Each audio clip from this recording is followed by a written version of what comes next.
Getting underneath what is underneath is critical to true freedom and happiness. Building our relationship with our Spirit of the universe takes time. He has been with us the whole time. It has been us who hasn't engaged. All relationships take effort. If we ignore our significant other, only acknowledge them when we need something, that relationship will not grow. Same with our higher power. We are better people when we are less concerned with ourselves and have a real interest in others. We are seekers after all. That is how we find and keep on the spiritual plane. We're going to start with the Serenity Prayer, and then we'll go into the daily reflections. If you or someone you know are questioning yourselves about whether or not you're an alcoholic or whether they are an alcoholic or drug addict, reach out. We can help you. You don't have to do it alone. God, grant me the serenity to accept the things I cannot change, courage to change the things I can, and the wisdom to know the difference. Grant me patience with the struggles that take time, and appreciation for all that I have, tolerance of those with different struggles, and the strength to get up and try again, one day at a time. Healing heart and mind. May 1st. Admitted to God, to ourselves, and to another human being the exact nature of our wrongs.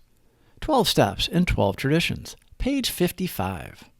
Since it is true that God comes to me through people, I can see that by keeping people at a distance, I also keep God at a distance. God is nearer to me than I think, and I can experience Him by loving people and allowing people to love me. But I can neither love nor be loved if I allow my secrets to get in the way.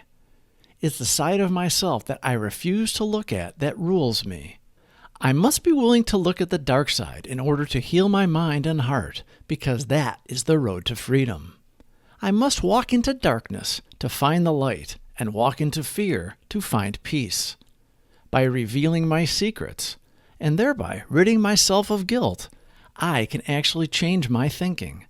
By altering my thinking, I can change myself. My thoughts create my future. What I will be tomorrow is determined by what I think today. When we live in self-centered fear, our resentments and ego keep us from experiencing real life. In sobriety, in recovery, we don't have to be judgmental of everyone. We accept all we meet. We don't have to fear them. We learn this by being accepted for who we were when we first entered Alcoholics Anonymous. We were welcomed with open arms. They didn't care what we did or how we smelled. They wanted to help us get sober. By listening to them, working the steps and finding a higher power, we did our inventory fearlessly and thoroughly because our foundation in God was set. They passed it on to us, and we show it by accepting others when they come in looking for help, looking for that elusive solution.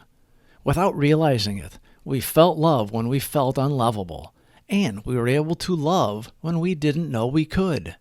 It sneaks in before we realize it. We are uncomfortable. We think what they have is contagious at first. Now we know to appreciate that feeling of being uncomfortable. Our circle of friends grows in substantial ways. We are trusting and trustworthy, wanting the best for all. That's love. That is living a selfless, fearless life, where we know we are not in charge, and we do not have to compete or fight with anyone. We let go and let God. True humility means we are right-sized. We are happy to help anyone who seeks it. I can only do that after telling another man and a higher power the exact nature of my wrongs, leaving nothing out. God will take all of that away when He is ready and when we pray for them to be removed. We stop the behaviors that go along with our shortcomings, and serenity pervades. The alcohol toxin has been removed from our lives, and last to go is our toxic thinking, the living in the past, trying to change history. Now, we don't regret the past, nor wish to shut the door on it. We use our past indiscretions to help the newcomer see how we have recovered through the 12 steps. It is the easier, softer way of life when our thoughts are turned to others and away from our selfish wants. Healing heart and mind. May 1st.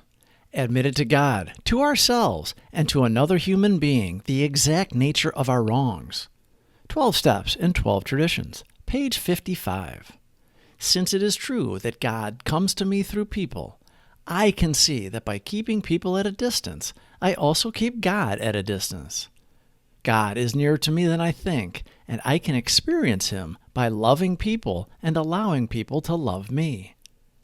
But I can neither love nor be loved if I allow my secrets to get in the way. It's the side of myself that I refuse to look at that rules me. I must be willing to look at the dark side in order to heal my mind and heart, because that is the road to freedom. I must walk into darkness to find the light, and walk into fear to find peace. By revealing my secrets, and thereby ridding myself of guilt, I can actually change my thinking. By altering my thinking, I can change myself. My thoughts create my future. What I will be tomorrow is determined by what I think today. Please subscribe for more videos. Thank you for watching.